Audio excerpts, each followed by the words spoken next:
I hear you and Cassia exchanged words recently. Can I get the hot goss? And who brought this piece of news to you, I wonder? Then again, I have nothing to hide from you. Good. Of late, the helmsmen have been going off course with increasing frequency, and the reports are full of contradicting accounts. Mm-hmm. The problem continued, even after several demotions were handed out, so I took it upon myself to investigate.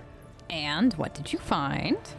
I was astonished to learn that our Lady Navigator has been amending entries in the ship's log. What? And the officers have been keeping silent on her orders. I immediately demanded an end to the outrageous conduct, and I reprimanded Lady Cassia in front of the officers. She greeted my words with silence, and then quickly departed. I should not have acted thus. I never even found out what drove her to do it. No worries. Don't worry. I appreciate you just telling me what happened. I'm gonna take my leave. Lord Captain. I'll see you soon. I just wanted the hot goss, Abelard. Really and truly, that's all I wanted was just the gossip. Okay, I talked to you two.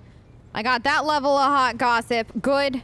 Now, I know that Pascal's got a quest for me, so I'm gonna wait to talk to him. Wait, no.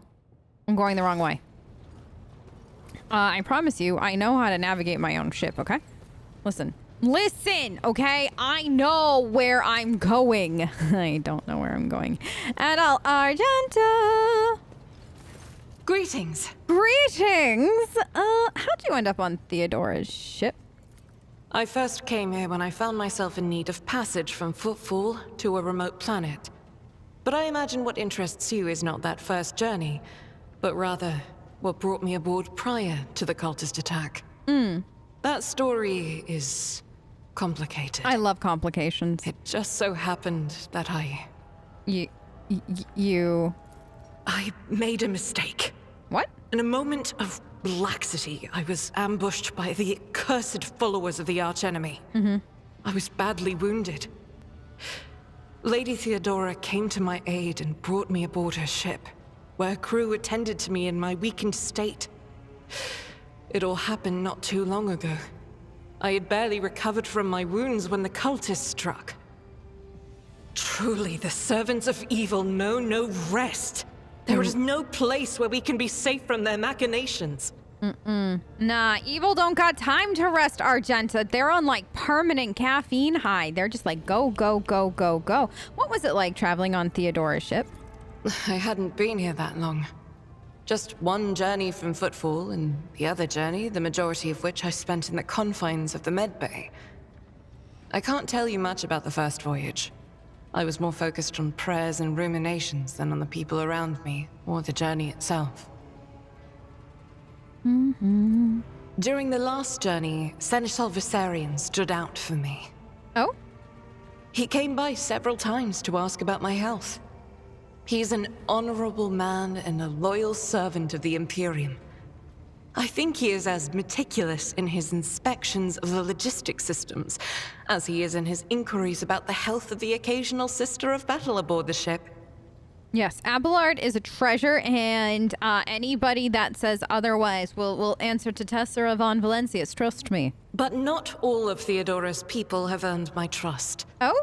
You know who I'm talking about. I can't imagine. There is no place for Idira to last among the God Emperor's faithful. There it is. There it I'm is. surprised she wasn't in league with the cultists. And I'm equally surprised by how deep heresy and treason run in this place. I'm glad we all made it through that dark hour. May the day that follows be bright. Okay, now having finished the game, the line, I'm equally surprised how deep heresy and treason run in this place makes a whole heck of a lot more sense. How about for you? What happened to the people who wounded you? Sadly, they did not. Lady Theodora was in a hurry and chose not to stay on the planet. Her people took me to a ship while I was unconscious, and when I came to my senses, we were already flying away. How I pray to come face to face with those heretics once more. And it's bound to happen someday. Actually, you just gotta make it to Act 4. 4, and then we'll do it. So don't you worry. Is it difficult to accept that you made a mistake? It happens even to the best of us. My mistakes are my burden to bear. I'll find a way to atone for them. I mean, Tess is just asking a simple question. Noble Tess is a hoot. I love her. Where did this happen? On one of the recently discovered planets in the Expanse. No one suspected that it had already been tainted by the filth of heresy. Had I known it beforehand, of course I would have been on my guard. But you were excited. I get it. It happens. We could go to that planet and deal with them. The path to that planet was lost. All the knowledge is gone, along with the previous navigator. It would take immense effort and resources to rediscover the route. The heir to the von Valanci's protectorate must have plenty of other issues to deal with right now.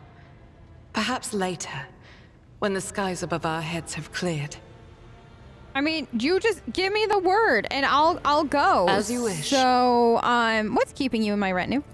The ship was targeted by heretics, which means that my presence here and the assistance I provide to you are my sacred duty. Sooner or later, I will likely have to return to Footfall to protect its reliquary. But for now, I wish to remain a part of the Rogue Trader's crew. The Rogue Trader is happy to keep you. Don't you worry. It pleases me to have a servant of the Golden Throne in my crew. I enjoy your company. I hope that you remain in the crew and that the ship becomes your home. Those are very courteous words, Rogue Trader. I'm good at that. Thank you. You're welcome. Both for your words and your hospitality. She's a noble. She's good at, saying things like that when the need arises. Don't worry. Bye, Argenta. Hi, Cassia. Words cannot describe how boring the bridge is without our stimulating conversations. I heard rumors you're not getting along well with the crew. Let's chat. Got panic flashes in her ruby eyes and your heart begins beating a little faster. Not here. I'm begging you. Aren't noblemen supposed to discuss such things away from the servants? All right, we'll go to my study. Then lead the way, and I will answer all of your questions. Perfect. Let's go. Let's roll. What is it you want to talk about, Lord Captain? I have nothing to say to your unfounded accusations about my conflicts with the crew. I cannot recall my having a single quarrel with any people during my time aboard. You've been changing entries in the ship's logbook and forbidding officers from reporting it to Abelard. I beg to differ. I read numerous books on Astra Nataris and can swear on House Orselio's honor that your officers are entering data in complete contravention of regulation. False terms, random distances between lines, spelling mistakes, and even the simplest of words. I have spent the last few cycles correcting the latest log entries. I thought it would please Master Abelard as he is so fond of order. And yet, the Seneschal did not appreciate my efforts and for some reason called them outrage, even though the mere days before he had been swaddling me in warm yellow words. I noticed all your people do this when they are expressing sympathy. I merely wanted to repay the Seneschal with the same courtesy. Perhaps he finds my friendliness off-putting. You gave the wrong orders during a warp jump, which led to the vessel shifting off course. Officers are reluctant. Why did you need 100 species of bird? Admittedly, I am at a loss myself. The day we arrived on Footfall, I sent a request to the ship's quartermaster and asked him to get me a songbird. But he never asked for clarification, and shortly before we left, I had a countless number of cages delivered to me, all wrapped in bright red panic with flickering tints of fear. There was a bird in every one. I was so excited I thought I'd have 100 friends instead of just one. They were squeaking so piously, and I let the poor things out. Oh, piteously. Sorry, not piously. Yes, piously. What? Piteously, I let the poor things out, even fed them my breakfast and dinner. But the stupid birds would not stop chittering even after bedtime. They were dashing about the room, smacking me in the face with their wings, and defecating. I became angry, and suddenly they started pecking at each other's eyes and attacking me, and then I became afraid, and they fell over dead. I did not think I want to keep pets anymore. I do not think I want to keep pets anymore. Yeah. You gave the wrong orders, which led to the vessel shifting off course. I saw something in the warp, something vast, predatory, shimmering with indescribable colors. It came from nowhere and stared at the ship with hundreds of hungry eyes, right there in our path. I decided to change the course while it was still possible, but did not want to sow panic. Would it have been better to tell the crew we were heading straight into the monster's gaping maw? Kind of, though. Like, kind of. I'm not gonna lie. They don't necessarily want to be lied to. I've heard enough.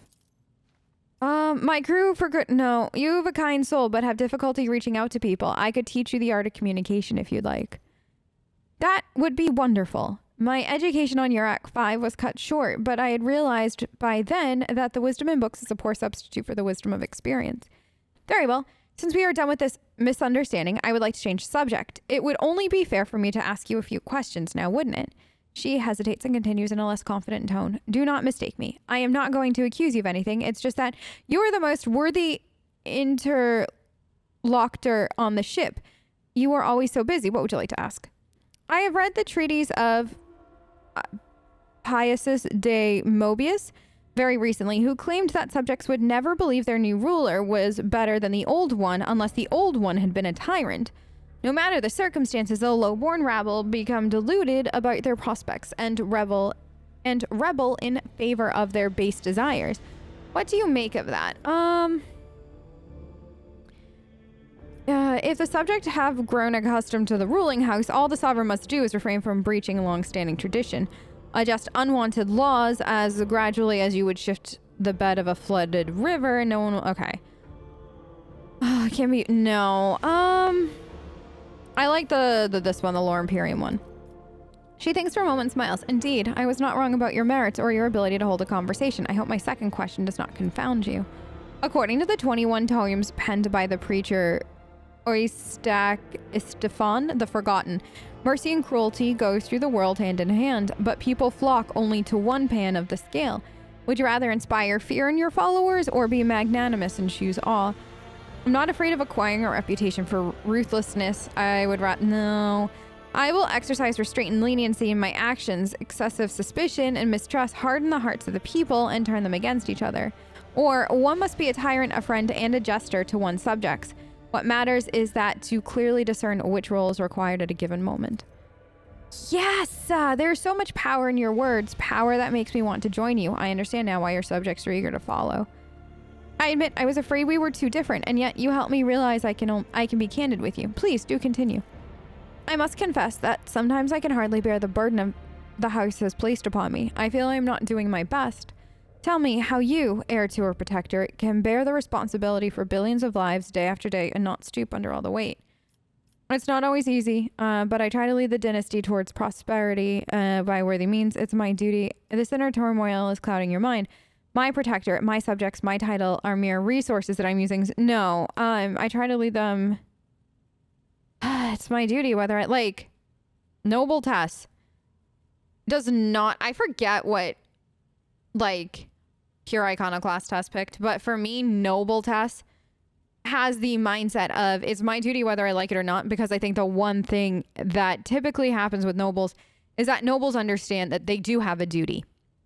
Whether they like it or not, there are perks that come with these burdens, but there are burdens, and she understands that. Thank you for your patience, Tessera. You are helping me see the world in different colors, a novel experience for me. Our conversations hold a special place in my heart. Allow me to bid you farewell for now. I'm heading back to my chambers to consider today's conversation. Yes, what a good chat. What a good chat indeed. Oh, that's what I was seeing, this thing, the way it was cutting here. I don't know how it was cutting during the conversation, but it looked weird, and I was like, what weird contraption is in my room right now? Luna, honey, did you like listening in? I let Luna listen in on all conversations, by the way, because I like to think that Tess and Luna have very deep discussions about what Luna has heard after, in order to, better everything. That way Tess has a better chance of, getting communications right the next time with people. They definitely like sounding board. Greetings, Rogue Trader. Hi! I would like to report that Glaito and I have finished our initial inspection of the upper decks. The list of infractions ended up being 5 pages shorter than expected. I'm beginning to worry that a servant of the Lex might have little to occupy himself with aboard your ship. Oh, that's actually a compliment. Am I just imagining it, or do you seem relaxed? I doubt such a word could ever be accurately used to describe an arbitrator, but there is some truth to your observation. Since we're not in combat, I permit myself to stand at ease, which is to say, I'm standing by on full alert. That means we can converse like normal people. A rogue trader and an arbitrator. You have an interesting notion of normality. Well, I'll try not to disappoint you with my conversation skills. You haven't thus far, don't you worry. Tell about your cybermastiff. You hear that, Glaito? The rogue trader herself is asking about you. He only listens to you? Correct. Both his training and his augmetics ensure that Glaito only accepts orders from me or from my superior officers. Apart from having the obvious benefits, it also serves to prevent disarray on missions involving multiple cybermastiff handlers. Interesting.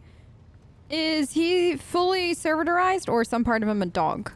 Generally, cybermastiffs have all aspects of their animal nature removed, but Glaito is a special case. His submodel takes a dog's loyalty and instincts as a hunter and guard and renders them absolute. He is neither a dog nor a servitor. He is something much more. A cybermastiff, a living weapon in service of the law. Interesting. Why did you call him Glaito? His serial number is GL80. Glaito is easier to say in Gothic. Many give their cybermastiffs striking names like Slayer or Thunder. I'm fine with Glaito. By the way, I apologize. You cannot shake the feeling that your question has offended Solomorne somehow. Certainly venomous in the way he describes Glaito's outstanding qualities. I didn't mean to offend. And then, hello, Glaito. The Cybermaster pricks up his ears, examining you with an intelligent look that seems anything but bestial. Let's see. You're a fine and loyal companion, aren't you? I must remind you that Glaito is a living weapon. I know. If you like the number of fingers you have, do not touch the dog. I'm going to pet the dog. I am sure a rogue trader can afford the best implants. Come on, Tess. Hi! God damn.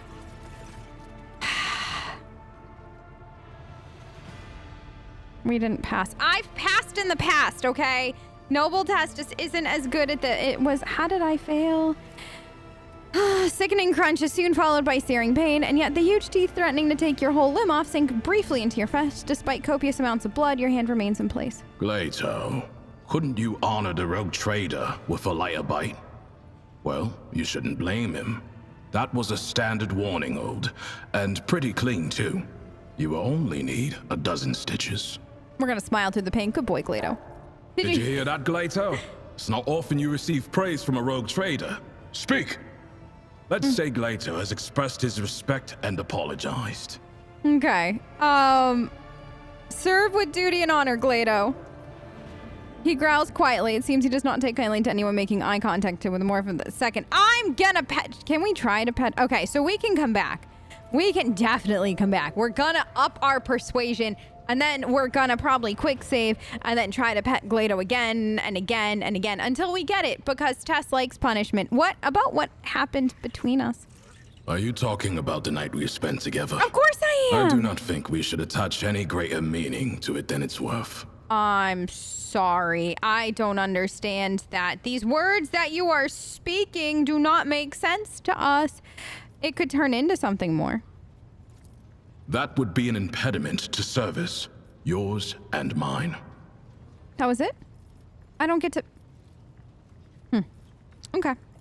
You know where to find. Okay, fine. We're gonna talk about this later, Solomorne. That's it.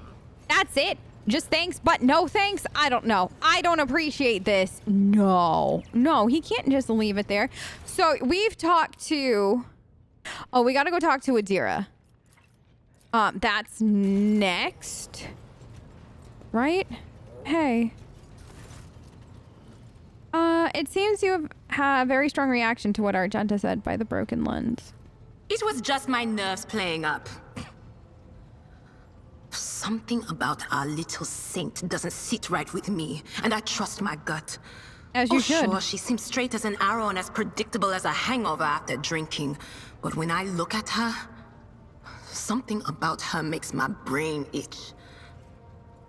Like, the funny thing is, though, given what we know about what Argenta does, this makes sense. This reaction that she's getting makes sense. Just she can't put all the pieces together. After that conversation, I tried to listen to what was being said about her. Beyond the door, what I heard was strange. Blood in her past, twilight in her present, and something like a star leading her. But where is it leading her? I saw several roads, and all of them frightened me. Is this, like, twilight in her present, right? Isn't that, like, Cult of the Final Dawn and stuff like that? And then a star leading her. Is that to imply, is that part of, like, her loyalty quest? Or is this to kind of imply that Argenta's being led by the nose by the cult, given what happened kind of vibe? That's an interesting thought. What does that mean? If I knew, I would have told you. Hearing things clearly requires cooperation from the other person, you know. I But that know. cobra just hisses and spits its venom at me. I don't trust her one bit. You don't have to. I'm not asking you to. Do you think I should keep an eye on her? It certainly wouldn't hurt. I'll keep a watch on her too. Okay. Ugh, if only I knew what it meant. Maybe it means danger for her. Or maybe danger coming from her. I don't know. We'll figure it out, though, together. Have you recovered from your encounter? I'm not going to lie. I haven't. Maybe I never will. But I'm not hearing random voices anymore. Good. And I haven't been calling anyone from the other side. No. All that's done with.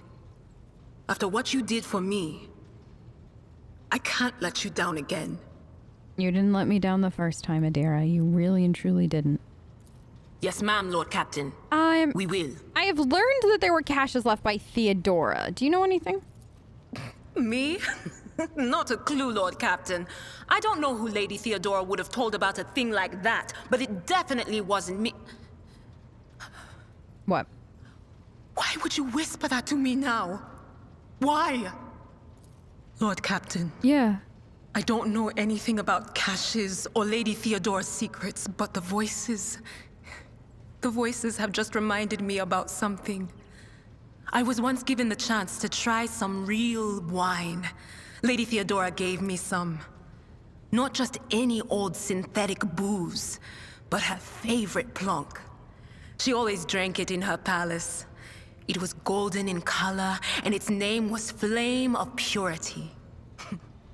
A silly name, but the flavor was so intense and like nothing I'd ever tasted before or since. Apologies. It's probably not important, but I don't know anything more than that. Isn't that like a big clue to finding the stuff on the in the palace? Thank you for your help. Of course. Always at your service, whenever you need me. All right, so I think next, let's go. I know Kibellah's right there, but what Kibellah's got for me is gonna take a few, if I remember correctly. And I don't, is Pascal's thing, is that the fight, or is this something else? I forget. Kibellah, I am ready for, no, I don't want to do any of this. I'm ready for the ritual. Then follow me, Domin. Okay. Whatever Kibellah needs. Whatever Kibellah needs, okay? No questions asked. 100% whatever Kibellah wants, needs, desires. That's what I would like to do today. Doesn't this have a really cool cutscene? Yes, it does. I'm here. I made it. Hi.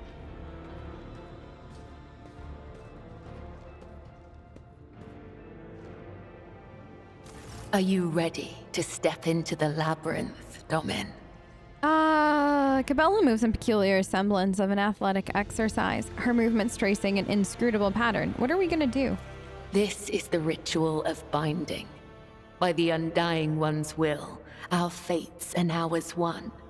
But I must still guide you into the maze of my mind. Oh.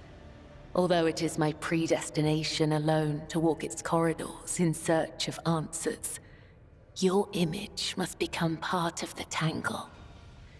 For I am your shadow, Domin, and your presence will aid me in sensing whatever threats may be looming over you. Okay. What's on the floor? Instructions, directions, a depiction of the puzzle that can only be solved within one's own consciousness by following its bends and turnings. I do not require these lines to find my way, but for you, they will serve as a guiding thread. Okay. Yeah, I'm ready. Your weapon for the ritual. Watch the lines on the floor. You can only pass through the gaps. The rest, you need not know. Oh. Enter the labyrinth, Domin. Oh, okay.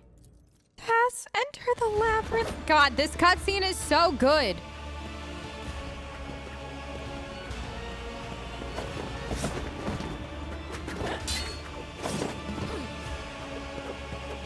This is literally one of my favorite things. I can't believe they put in cutscenes like these. You are now upon the path. Your shadow now walks the labyrinth, and my gaze can now see when danger draws near you. Let's see. Can you tell me what this really was? What is the true meaning of the rite? You are not required to understand. You have joined the ritual. That will suffice.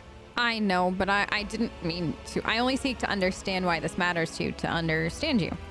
Understand me? Yeah. Why, Domin? My fate is preordained, and our places assigned. We both must serve the Undying One, as his design foretells. But if such is indeed your wish, my path of service to the Undying Emperor is one of many twists and pitfalls. Every mind is fraught with weakness, and only by honing it tirelessly can one achieve focus and prime one's perception. I envision the tenets of the web as a maze of tangles and dead ends. Each time I go into a trance, be it one of the soul or of battle, I walk this path from beginning to end. And now that you're a part of it, you will be there with me when next I enter the labyrinth. That's actually really cool. You may deem it strange. You live in a world so far removed from my own that such rituals must seem absurd to you. I am sure I would find your rituals equally mystifying. My rituals? What do you mean? You are empowered by the will of the Undying One himself. And yet, when I look at your life, I am surprised. You follow a different thread, one that does not seem as strict to your thoughts and deeds. There is so much luster. Tess, you've got luster. Would you like to see my worlds? You've allowed me to witness your ritual. It's only fair I show you mine. To partake in one of your ceremonies? Yeah. Returning the courtesy. That is how you say it up here, isn't it? It is. I will await your invitation. The labyrinth has accepted you. We have danced amid the crossing lines and minds, and by the dance, we are now bound. I love this. All right, so we did it. We are done. We have become one with Kibellah, which is literally the only thing you could ask the God Emperor for. Like, there isn't many things I would ask the God Emperor for. This is one of them, and he's granted it. I'm very happy. This is fantastic. I love this. 10 out of 10. Hi, Factotum. Luna, did you go with us? Did you have fun? Where is he? How do I lose you? You're not losable. There you are.